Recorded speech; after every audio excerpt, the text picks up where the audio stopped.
Welcome, Primary 4 English Language by Mr. OTIM Solomon. Today's lesson we are going to look at vocabulary. But before we look at vocabulary, I want us to try to remember what we learned the previous time we met during our Zoom lessons. The last structure we looked at was as soon as.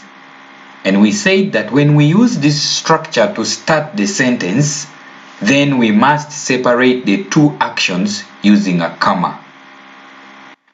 The first thing that we should do is to identify the action that has prompted the other, or the action that has made the other action to happen.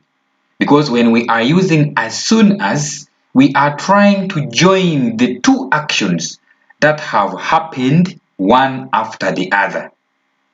For example, the noise of the thieves made the dog to bark. So, the noise of the thieves is the first action, and then the barking of the dog has been prompted by the noise of the thieves.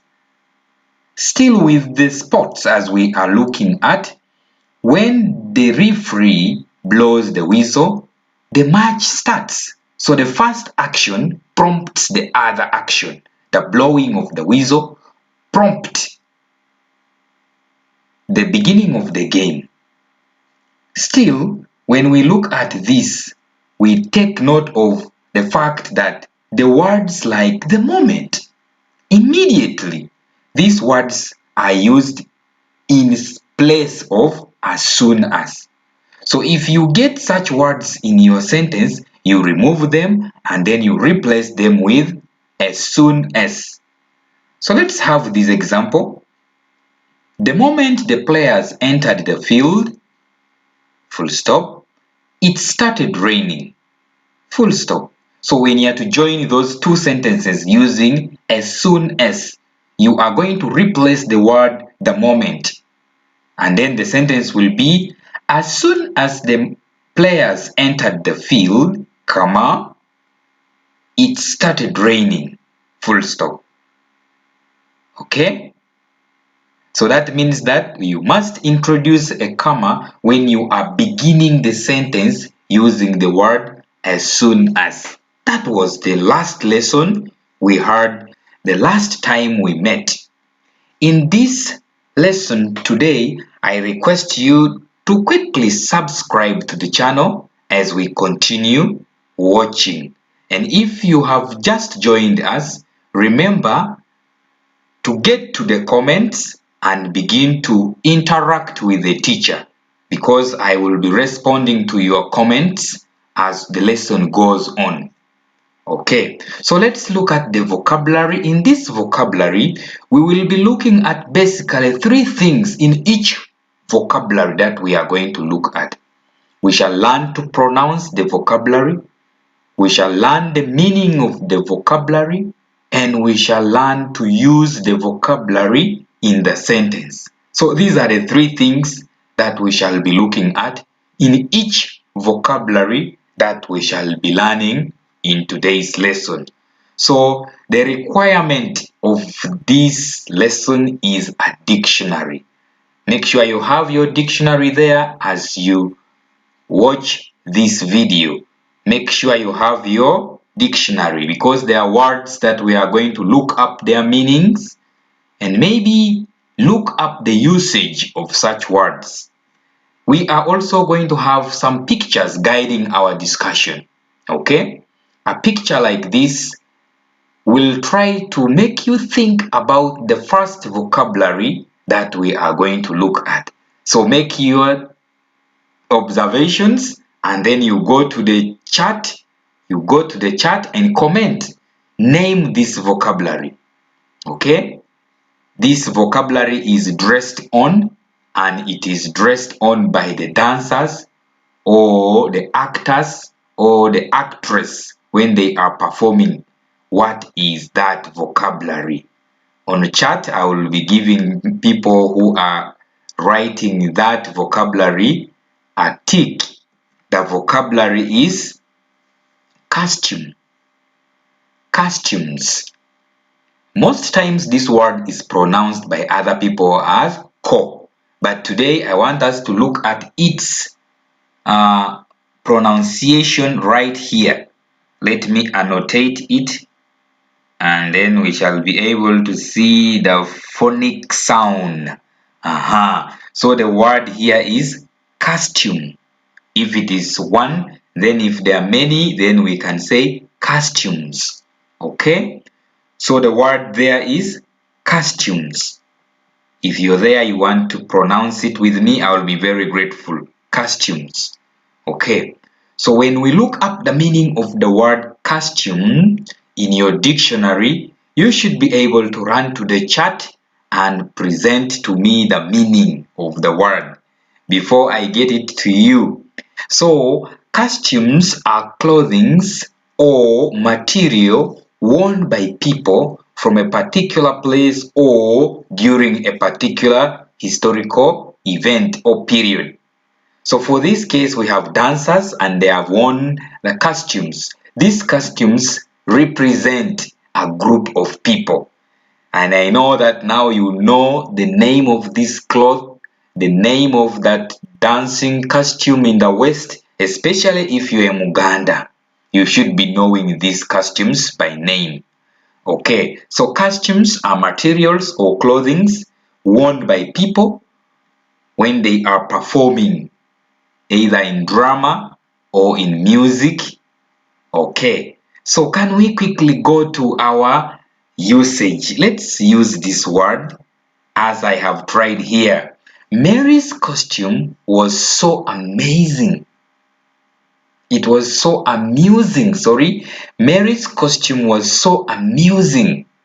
Now, get to your chat and write your own sentence. I will be reading those sentences as we meet in the next lesson. So quickly go to the chat and write to me different sentences using the word costume. Mary's costume was so amusing. When she dressed it, people were laughing. So her costume was amusing. That is the usage. You can make many sentences using the word costume. Okay? Alright, let's look at the next word. Now, the next word, you will look at that picture and try to tell us the next word. It relates to choir. Choir. It is also pronounced with sound r. So that's why I have put the first pronunciation choir without the sound r. And then the second pronunciation you can say choir with the sound r. Choir. Choir. Okay? So we have choir and then we have choir with sound r in it. So a group of people who sing together. A group of people who sing together. If you're from Our Lady of Africa in Imbuya, then you should be able to know that great choir. That great choir is from Our Lady of Africa in Imbuya. That is where that choir comes from. A group of people who sing together. Make your sentence using the word choir, and I will be able to read it in your chat. I will be able to respond to it as we continue. Okay? Primary 4 children, I want you to master 1. The pronunciation of the word. The word is choir or choir. You can put with sound r or without sound r. It's all right. Okay? So quickly make the sentence. I have my sentence here. Lucy will join the school choir next year. That's my sentence. Lucy will join the school choir next year. So I want you to put your sentence in the chat and I will be able to see, I will be able to comment as the lesson goes on. Because I will be listening, I will be live with you as the lesson is going on. Lucy will join the school choir next year. That is my sentence. You will also write your sentence as we continue, and write as many sentences as you can to make sure that you master the usage of the word choir. Okay? Next one. Next one, the word is troop. The word is troop. Pronounce it again, troop. The word is troop. Look at it and see its spelling. T-R-O-U-P-E, troop. Okay? T-R-O-U-P-E, troop. Aha. Look up the meaning of the word in the dictionary. This time I will give you a few minutes to find the meaning of that word. Okay? And if you've got it, run to the chat and write it right there. Okay. Alright. A group of actors, singers who work together. Okay? So when you get a group of actors, singers who work together, then you have seen a troupe. Usage now. The indirect troupe acted during my wedding. Okay? The indirect troupe acted during my wedding. Okay, that is my sentence. Make your sentence and write it on the chat. I'll be able to get it. Remember to have a full stop. Why are we using this capital letter? Why are we using this capital letter? Let me annotate it for you. Why are we using this capital letter? This is the name of a troop. Ndere is a name of a troop. So when you're writing the name of a troop, then you should put the capital letter. And remember to put a full stop in your sentence on the chat. Okay? So if you have a troop that you know about, I know about the Watoto troop also. I know about the African Child troop. So if you know any of the troops, then you can write there the name of that troop and then you write your sentence correctly. That is the usage of the word troop. Let's continue to look at another vocabulary, and that is chorister. Chorister. Look at that picture. We have chorister. The word is chorister for one. If there are many, then we can say choristers. But I want you to look up the meaning of the word in your dictionary before we get to have this one that we have. And if you are there at home, you can even pause this video and first look up the meaning of the word so that you can see whether you are really learning. I told you that our learning has shifted from Zoom lessons. We are now on YouTube and we still remain providing you the best services. So you can pause this video, look up the meaning of the word chorister, and then when we get to the next, then you will be able to compare. Okay, what we have here is a person, especially a boy, who sings in the choir of the church. A person, especially a boy, who sings in the choir of the church. That is my dictionary meaning of the word chorister. I know you also have your dictionary there and it has given you the meaning. Let's look at the usage. The usage is St. Peter's Church Children's Choir has 5 choristers. Now, we are looking at the boys. 1, 2, 3, 4, and 5. So, St. Peter's Church Children's Choir has 5 choristers. Those are the boys, okay? So let me now clean these boys, and then we move on to the next vocabulary. All right? The next vocabulary is right here. Okay. Aha. The next vocabulary is here.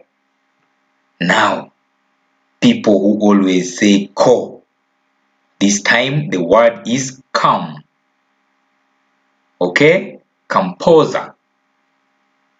Okay? Composer. I want you to put that word properly. Composer. So if you are using r sound, then it will become composer. Okay? Composer. If you are using r sound, but without r sound, then it becomes composer. Okay? Composer. Right? So when we say composer, we are meaning a person who writes music. A person who writes music. And in this we have this old man is called George Wilberforce Kakoma. He is the one who wrote the music in the Uganda national anthem. He has died, and may his soul rest in peace. That old man, as you see him in the picture, is a composer. He is a composer. He's the one who wrote the music in the Uganda national anthem, the one that we sing in our school. Okay, so let's look at the usage. George Wilberforce Kakoma composed. Okay, or you can say George Wilberforce Kakoma composed the Uganda national anthem. George Wilberforce Kakoma composed the Uganda national anthem. Okay, that will help you also learn your social studies. When you get to primary 5, you will look at this person in details. So for now, that is the usage of the word compose, composer. Okay, when we say compose, we are meaning to write, and that is a noun, a verb. Then we say a composer, that is a noun, the name given to that person who writes music. Okay, our next vocabulary is here. Concert. The word is concert. Concert. Concert, a performance of music. You can see those people. A performance of music is called concert. Alright? So, when we say the usage of the word is as in this, the children have staged a nice concert for speech day. I think we all have speech days in our school, and these children staged a nice concert, as you can see in their picture. The children have staged a nice concert for speech day. Right? Okay. Good children, this is a very beautiful time that we are going to test what we have learned. And this time we are going to use our Google Classroom. If you're new, if you're joining for us, if you're joining this class for the very first time, we have our class code on Google Classroom. That is our class code. You can go to Google Classroom, enter that class code, and you will get the notes, you will get the activities, the assignments that we have done.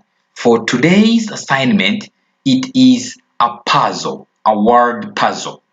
And in the word puzzle, I request you to complete this puzzle correctly using the given clue. I've given you clues. Across, let me first annotate this.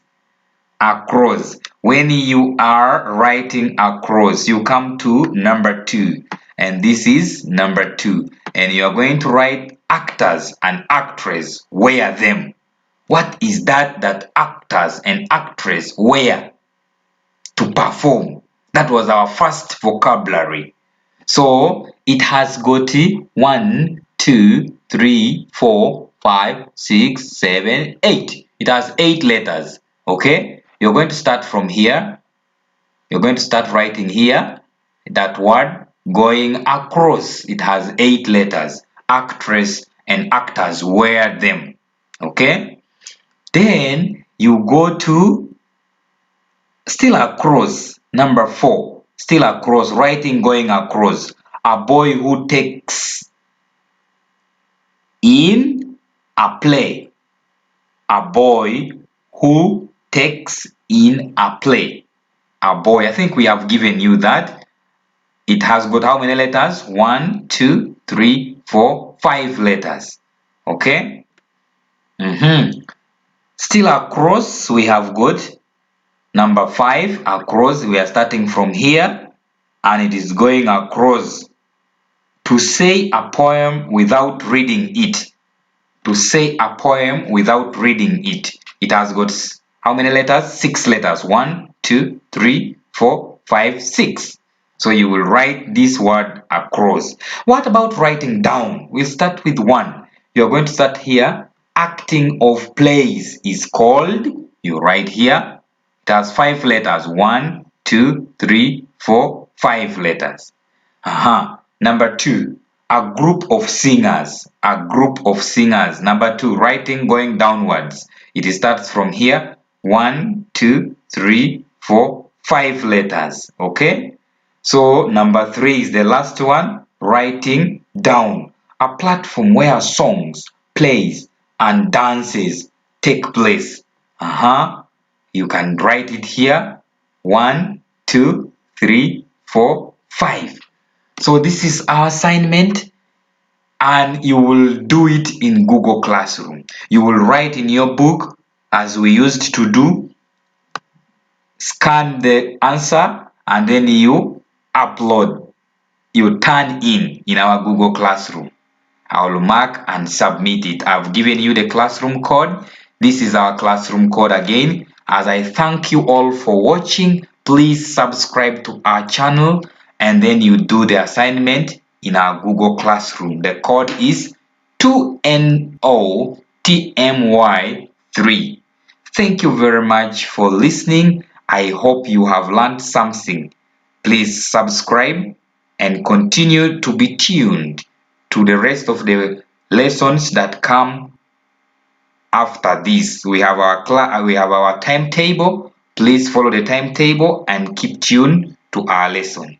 Thank you very much for listening. Bye. God bless you. See you in the next video.